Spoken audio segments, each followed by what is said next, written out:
تفاعل رواد مواقع التواصل الاجتماعي مع مقال نشرته مجلة فورن بوليسي الأمريكية قالت فيه إن السعودية والإمارات أعلنتا الحرب على النائبتين المسلمتين إلهان عمر ورشيدة طليب اللتين تمكنتا من الفوز في انتخابات الكونغرس الأمريكي. وقالت المجلة إن الدولتين تستخدمان العنصرية والتعصب والأخبار الزائفة للتنديد بالنائبتين. وأشارت المجلة إلى أن المسؤولين السعوديين والإماراتيين يشنون من حين لآخر هذه الهجمات خوفا من أن يؤدي وجود النائبتين في الكونغرس إلى تقويض حملات العلاقات العامة التي بذلوا من أجل تكريسها مجهودات جبارة وأموالا كثيرة. وتوقعت المجلة خوف أنظمة هذه البلدان من أن عضوات الكونغرس الجديد سيدعون إلى التغيير السياسي في بلدانهم.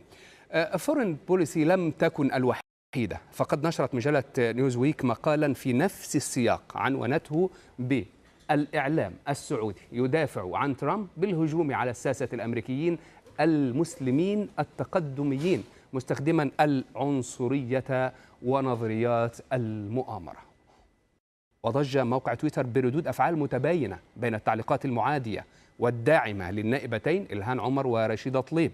وعلقت كلتا النائبتان على مقال مجلة فورن بوليسي عبر حساباتهما الرسمية بتويتر. فقالت إلهان عمر: أولئك الذين تهددهم فكرة أن الشعب في دولة ديمقراطية سينتخبون نساء مثلي أنا ورشيدة طليب، سيستمرون في مهاجمتنا، لكننا لن نتراجع فطالما وقفنا في وجه المتنمرين طوال حياتنا. علقت النائبة رشيدة طليب أيضا قائلة: لقد نشأت في ديترويت، نحن لا نتراجع أو نشعر بالخوف بسهولة. وعلقت كاتبة مقال فورين بوليسي الصحفية علا سالم قائلة إن صعود سياسيين مثل إلهان عمر ورشيدة طليب وعبد الله السيد يقوض الحجة التي يقدمها الدكتاتوريون في الشرق الأوسط بأن شعوبهم ليست جاهزة للديمقراطية. الإعلامي يوسف أشرف قال في أو شروف قال في تغريدة لدعم النائبتين قائلا: تحريض فاقع من الإعلام السعودي ضد أول مسلمتين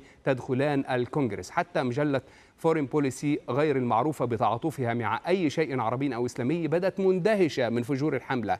تقرأ المقالة وتظن أن الفتاتين وراء شقاء البشرية أو هزائم العرب أو تخلفهم، ثم يحدثونك عن مملكة قامت لخدمة الإسلام. هكذا كتب المستشار الثقافي في الملحقية الثقافية السعودية في أمريكا فيصل الشمري مهاجما النائبتين: مهم جدا عدم الطير في العجة. إلهان عمر فازت في مقاطعة بولاية مينيسوتا لتكون نائبة في مجلس النواب عن الحزب الديمقراطي. هي تتبع فكر الإخوان المتحالف مع الحزب الديمقراطي، سوف تكون معادية للخليج داعمة إلى الإسلام السياسي ممثل في الإخوان بالشرق الأوسط.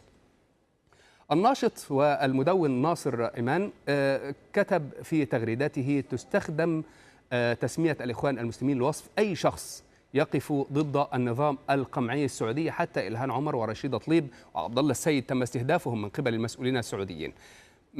من الأمن أن نقول إنهم خائفون من رؤية ما يمكن أن يفعله أمريكي عربي أو مسلم في السياسة.